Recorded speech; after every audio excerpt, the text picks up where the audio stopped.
nominated a woman by the name of Betsy DeVos as the education secretary. Now, Betsy DeVos is not a politician. She's not anyone who's had any significant experience in education. However, she is a conservative activist and also a billionaire GOP donor. Oh, now, to give you a little bit of information about her thoughts on education, she is a conservative activist who has quietly helped change the education landscape in many states, spending millions of dollars in a successful push to expand voucher programs that give families taxpayer dollars to pay for private and religious schools. So let me delve into that a little bit and give you the details on what it means to fund voucher programs. The whole idea behind vouchers is you give people taxpayer money in the form of these vouchers that they can then use for private schools, any private school of their choice. Now, it sounds like a great idea, except it funnels public money that should be going to public schools into private schools, many of which are religious, right? So that kind of does something in terms of violating the separation of church and state because it's public money going to religious institutions. But it also guts public education, which of course leads public education to fail. And then the GOP turns around and says, look at these failing public schools, let's shut them down. Once you privatize education, what do you do with people who can't afford to pay for grade school, right? They're going to snatch those vouchers away, I guarantee it. So this is a multi-layered attack, Anna, you're absolutely right.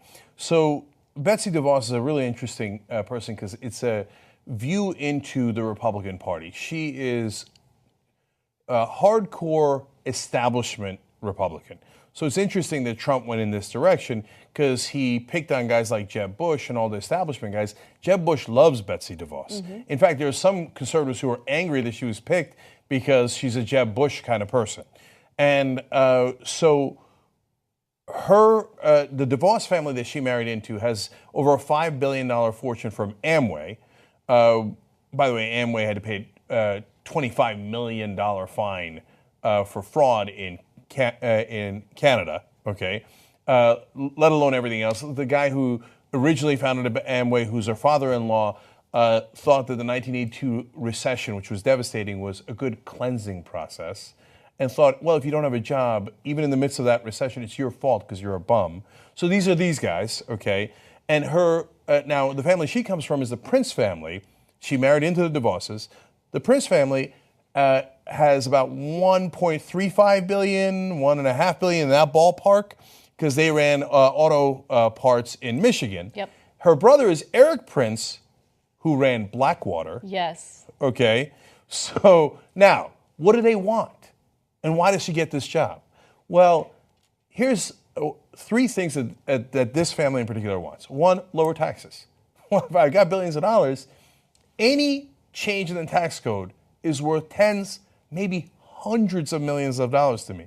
You lower my taxes 1%, as a family, the DeVosses and the Princes are going to save tens of millions of dollars, okay? You increase them by 2%. They've lost, I don't know, untold amount of money lost in their mind, right? So for them, they can't spend enough money in politics because any change in the tax code makes it worthwhile for them.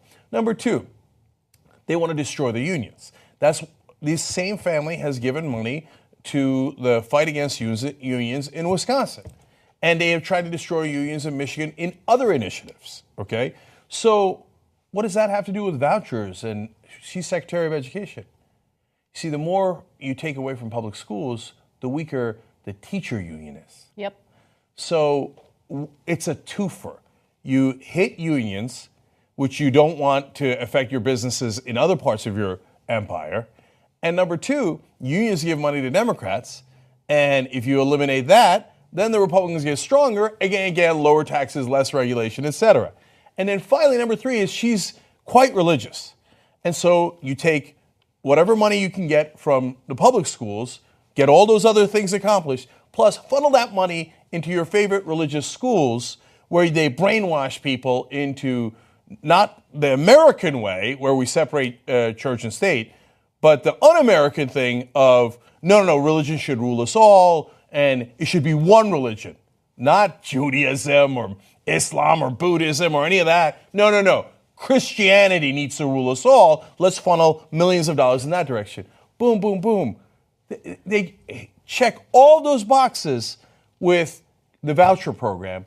And so why? Why did Trump go in an establishment direction, put her in? He did it because they give a lot of money to Republicans. Yeah. That's why he did it. He's not draining the swamp. He is the swamp. Yeah, so we're going to get to the numbers in just a second, because she and her family have donated a ton of money to Republican lawmakers. They've donated a ton of money during this past election cycle, $2.7 million to be exact. And so the way you laid it out was perfect, Cenk. It's an attempt to lower the taxes because you don't have to pay for public education anymore. It's a way to get rid of the unions. And look at what she has now. She has all of this influence. She's accepting the nomination. And I'm worried about what it means for the future of American children, because public education was supposed to be the way to equalize everyone, regardless of their socioeconomic status. But if you come from a family that's poor, how are you going to afford grade school for your kids? And also, think about what's happening with college education in the country right now. We're $1.3 trillion in debt because there are no price caps. There's no regulation in terms of lowering tuition, making sure that kids have access to an affordable education. So you add grade school to that mess and make people pay for it, it's going to be a disaster. Now let's get to the numbers and how much money the DeVos family has spent on impacting elections and also lobbying against public schools. So in a profile published in March, Inside Philanthropy credits the expansion of the voucher programs since 2000 largely to DeVos family, which operates 3 philanthropic foundations and has a remarkable talent for moving money by the truckload into socially conservative causes to shift voters and lawmakers' mindsets in a rightward direction. Nowhere has the family made its presence felt as it has in Michigan, where it has given more than $44 million to the state party, GOP legislative committees, and Republican candidates since 1997. As a result of that, by the way, DeVos was the former chair of the Michigan GOP from 1996 to 2000. Simply from donating a ton of money, right? So that makes her extremely powerful and influential. During the 2016 cycle, as I had mentioned, they gave nothing to Democrats, which is fine, but $2.7 million to Republican candidates and political action committees. The DeVosses also have donated millions of dollars to the arts and to Christian organizations. Well, I do declare they also give to the arts.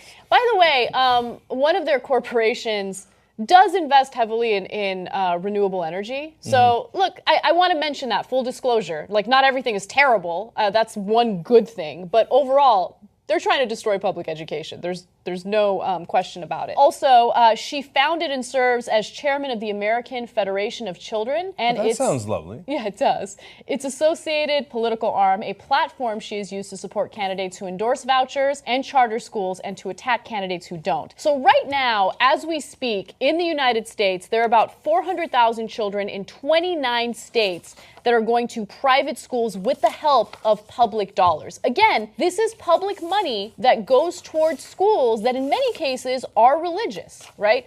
And the biggest issue is there's a lack of oversight and a lack of regulation. Republicans hate regulation. A lot of public schools, actually every public school, has to follow regulations, whether it's state regulations or federal regulations, and they can't stand it. Now, if there's a lack of oversight, then you have teachers that can teach whatever they want, including what you mentioned earlier, things like creationism and non-science-based garbage. Okay, so now, final bit of facts for you guys. That American Federation for Children, that sounded so good. You know what else they've given money to? Given money to Wisconsin Republicans to bust unions. Wait a minute, what does that have to do with the children? Not about the teachers' union. Remember all the public unions in Wisconsin? And that whole fight and the recall elections, etc.? All of a sudden, people concerned about children are helping Republicans bust public unions in Wisconsin. Perhaps it isn't about the children at all. Okay, now, on another issue that they spent money in Michigan, what they did originally was they would put it up as ballot measures. And then they found out American people don't actually like them. In Michigan, they would lose over and over again. So they're like, oh, ballot measures, bad idea. We tried to buy off the election by buying all these ads. It didn't even work. So, better idea. let's buy off the politicians. Can I give you those numbers? We have a graphic for it. Let's go to graphic 18B. So they poured $1.45 million into legislators' campaign coffers, an average of $25,000 a day for 7 weeks. And also oversight was not included in the final legislation for these schools that they're supporting. So let me explain that. What did they spend $25,000 a day bribing Michigan legislators for? To make sure that the charter schools wouldn't be regulated. Now, why don't they want them regulated? I thought you cared about making sure the schools are great. You're so upset that the public schools are not great. Don't you want the charter schools to be great? No, they don't. Because that's private business. So however they want to run that scam is perfectly fine. It turns out, when you look into it, charter schools in Michigan perform worse than public schools. Let me repeat that. Charter schools perform worse in Michigan after all of this than public schools do. So we have some evidence for that as well. We're not just saying it. Let's go ahead and look at the data. Roughly half of Michigan's charter schools ranked in the bottom quarter of all public schools for academic performance, according to state accountability data from 2013 to 2014. Let's take a look at this graph from Stanford University. They did their own research into the privatization of schools in Michigan and also charter schools, and they found that they're not performing very well. So when it comes to reading and math, if you look at the graph in the middle, 18% do not show positive growth. 28% do not show positive growth. So 18% in reading, 28% in math. So they're underperforming public schools. And you can look at that data, check it out, read it for yourself. Now, if you got a charter school education, you probably will struggle with it. But despite all this evidence in Michigan, because of the DeVos's alone, have done the most amount of experimentation with charter schools. It's not like they didn't give it a chance. They've given it many, many chances. It's not like the government overregulated. They literally wouldn't allow the government to regulate it. They got everything they wanted, and it still sucks. Yep. It isn't about a better education. It's about all those other priorities. One other thing I have to add, because this is important. Right now, Michigan taxpayers are spending $1 billion on these charter schools, which, as you can see from the data, have been failing its students.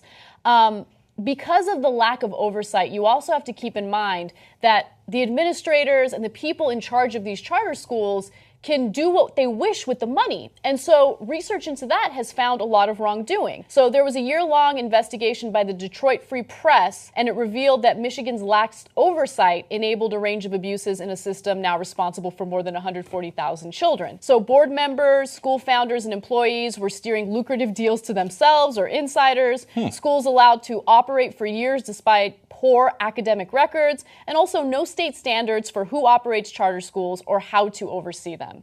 Okay, one last thing. So, Betsy DeVos, back in 1997, when asked about all the money that they give to Republicans, even back then, that was pre-Citizens United. They were already shoveling millions of dollars into the Republican coffers. Said finally, she admitted, my family is the biggest contributor of soft money to the Republican National Committee in the whole country. I have decided to stop taking offense at the suggestion that we are buying influence. Now I simply concede the point. They are right. We do expect something in return. We expect to foster a conservative governing philosophy consisting of limited government and respect for traditional American virtues. We expect a return on our investment. Limited government means lower taxes. Traditional American values is code word for religion. So, yes, I give you millions of dollars, you give me lower taxes, less regulation, and more Christianity shoved down everybody else's throat. I expect a return on my investment. And you know what? Thanks to Donald J. Trump, she just got it. She's now the Secretary of Education, in charge of education of all of your kids.